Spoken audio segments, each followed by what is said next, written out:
Alhamdulillah wassalatu wassalamu ala rasulillah wa ba'd. Ayol ikhwah azani wa azzakumullah. Kita lanjutkan pembacaan Al-Adabul Mufrad.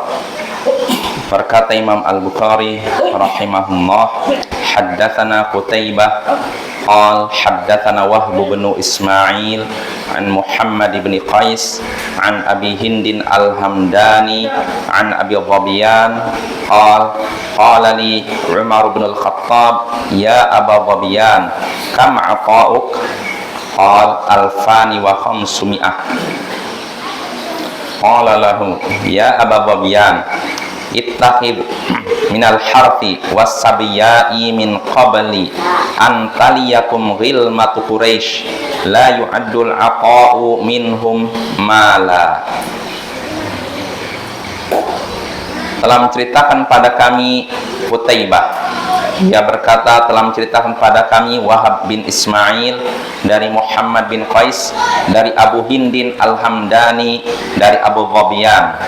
Ia berkata Umar bin Al-Khattab berkata kepadaku, wahai Abu Dhabiyan, berapa tunjangan yang engkau terima?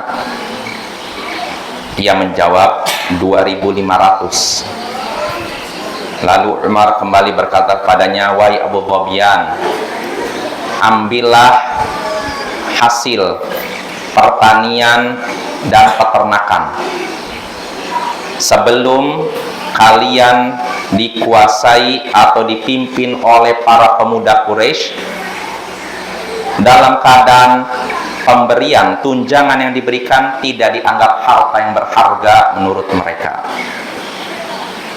Nah, ini hadisnya ayol ikhwah dari Abu Dhabiyan, ya, seorang ulama tabi'in. Jadi Abu Dhabiyan bercerita, suatu hari Umar bin Al-Khattab bertanya kepada beliau tentang berapa besar tunjangan yang dia terima. Maksudnya gaji dari negara, pemerintah, diambil dari Baitul Mal. Berapa gaji yang kau terima?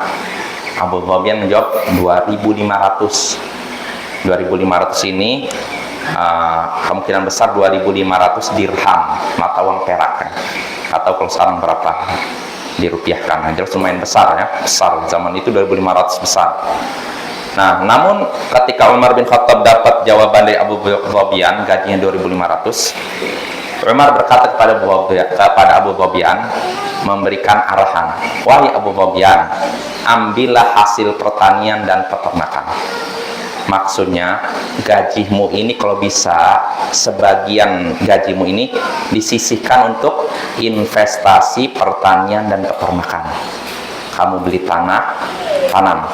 Kamu beli hewan, kembangkan. Nah, ini sebelum, jadi belilah atau usahakanlah hasil pertanian peternakan sebelum kalian dipimpin oleh para pemuda Quraisy yang tidak lagi menganggap tunjangan itu sebagai harta yang bernilai. Artinya Umar bin Khattab menyarankan Abu Dhabiyan untuk menginvestasikan hartanya, dari gajinya diambil sebagian, belikan tanah, belikan hewan, dikembangkan, sebelum nanti dipimpin oleh para pemuda Quraisy yang menganggap tunjangan ini nggak berharga lagi. Sudah dianggap kecil, nggak bermanfaat lagi, artinya tidak mencukupi kebutuhan sehari-hari. Jelas apa ya? Jadi di sini Umar menyarankan Abu Dhabiyan untuk investasi pada pertanian dan peternakan sebelum nanti tiba zamannya dia dipimpin oleh para pemuda Quraisy. Akhirnya apa? Tunjangan yang diberikan sudah tidak dianggap besar, sudah tidak dianggap berharga karena apa? Sangat kecil. Ini makna hadisnya. Insya Allah jelas, ya. Nah, dari hadis ini kita bisa mengambil beberapa pelajaran. Di antaranya, hendaknya seorang pemimpin memberikan arahan kepada rakyatnya, arahan yang baik, seperti yang dicontohkan Umar bin Khattab. Dia memberikan arahan kepada Abu Dhabiyan, arahan terkait masalah ekonomi, masalah apa. Ini termasuk tugas pemimpin, memberikan arahan, ya. Jadi jangan pura-pura tidak tahu keadaan rakyatnya. Nah, ini faedah pertama. Lalu faedah kedua yang bisa kita petik dari hadis ini juga, yakni anjuran untuk mengembangkan harta dan aset kita. Ya, artinya di sini Umar bin Khattab contohnya dalam hadis tadi menginginkan atau mengarahkan Abu Sufyan jangan bersandar pada gaji. Ya, jadi kalau seorang sudah punya gaji dari pemerintah, jangan bersandar pada itu. Yang namanya gaji sebesar apapun, kalau tidak dikembangkan akan beku atau bahkan habis. Terus apa yang seharusnya investasikan?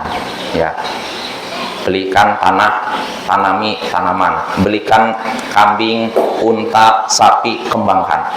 Nanti kalau misalkan gajinya habis, sudah ada ini apa penggantinya. Nah, ini nasihat Umar ya, nasihat yang bagus, bisa diterapkan zaman sekarang ya. Lalu faedah terakhir insyaallah yang bisa kita petik dari hadis ini, pentingnya investasi jangka panjang.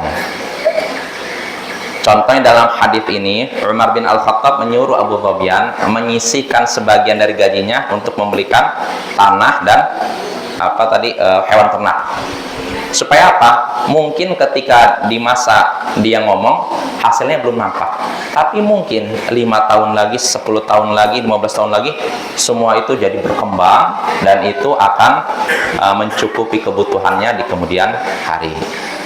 Nah, itulah beberapa faedah yang bisa kita petik dari hadis tersebut. Wassallallahu ala nabiyyina Muhammadin wa ala alihi wa sahbihi ajma'in wa akhiru da'wana anil hamdulillahi rabbil alamin. Assalamualaikum warahmatullahi wabarakatuh.